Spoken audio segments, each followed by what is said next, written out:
더 건강하게 즐기는 알찬 건강정보 헬스인 뉴스입니다. 안녕하세요. 헤아리만의원 신촌점 원장 한방신경정신과 전문의 서현욱입니다. 오늘 영상은 지난번 영상에 이어서 틱장애와 관련한 진료실에서 많이 물어보시는 내용을 풀어보는 시간입니다. 오늘 다뤄볼 주제들은 주로 틱장애 치료에 관련된 부분입니다.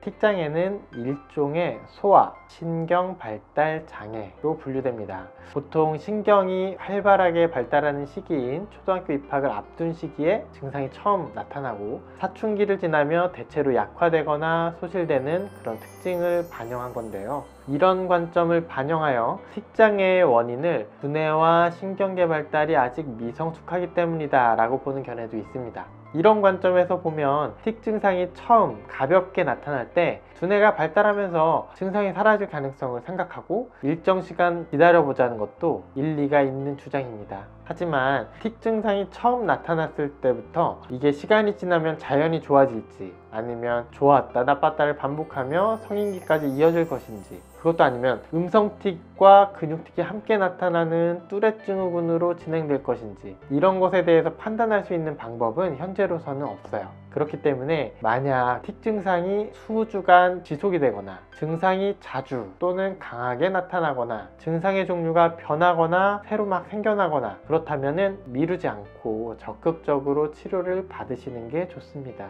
또 틱 증상은 아이의 성격과 자존감 형성 그리고 또래 관계에 부정적인 영향을 줄 수 있다는 점도 조기에 적극적인 치료가 필요한 이유입니다.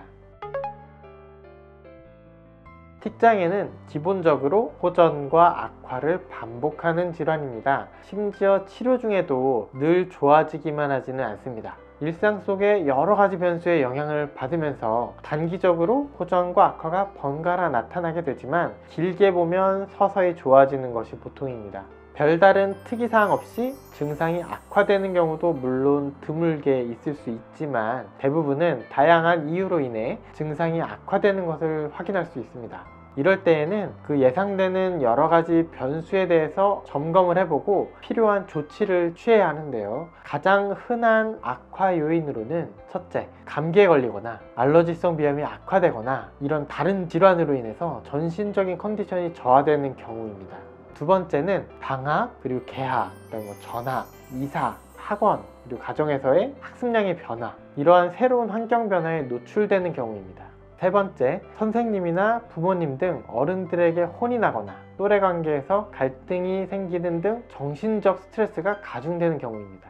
네 번째, 전신 컨디션이나 틱 증상에 영향을 줄 수 있는 특정한 약물을 복용하거나 노출되는 경우입니다. 다섯 번째, 긴장하거나 놀랄만한 스트레스 사건을 겪은 경우입니다. 여섯 번째, TV, 게임, 핸드폰 등에 일시적으로 과도하게 노출이 되는 등 생활관리가 흔들렸을 경우입니다. 이러한 변수를 예방하고 적절하게 대처하려면 평소 아이와의 대화를 통해서 최근의 관심사를 확인하고 힘든 부분이 없는지 관찰이 필요합니다. 증상 변화에 일희일비하지 않고 묵묵하고 꾸준하게 치료를 이어나가는 것이 중요하죠.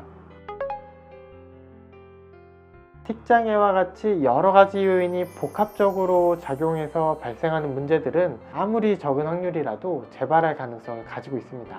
사실 대부분의 질환들이 마찬가지죠. 그래서 틱장애에서는 완치라는 용어를 잘 사용하지 않습니다. 대신 이렇게 말씀을 드려요. 틱 증상이 완전히 사라지거나 일상생활에 문제가 없을 정도의 그런 미미한 상태로 성공적으로 치료가 이루어지더라도 재발 방지를 위해서는 꾸준한 관리와 관심이 필요합니다. 그러면 재발 가능성이 적어집니다 라고요. 현대한의학에서 틱장애의 주된 치료 목표는 단순히 틱 증상을 없애거나 억제하는 것이 아닙니다. 정신적 스트레스를 포함한 외부로부터 오는 여러 가지 자극에 대해서 두뇌와 신경계가 과민하지 않게 적절히 반응할 수 있도록 신경회로와 신경전달물질 시스템의 자기조절 능력이 발달하고 회복할 수 있도록 돕는 것입니다.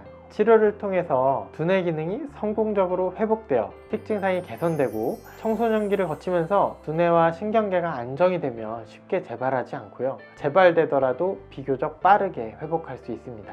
자, 이번 영상까지 2번에 걸쳐서 틱장애에 대해서 궁금해하실 만한 내용들을 다뤄봤는데요. 헤아리만 의원 채널에 오시면 유익한 정보들이 담긴 영상이 많이 있습니다. 이 영상이 도움이 되셨다면 구독과 좋아요 그리고 알림 설정 부탁드립니다. 감사합니다.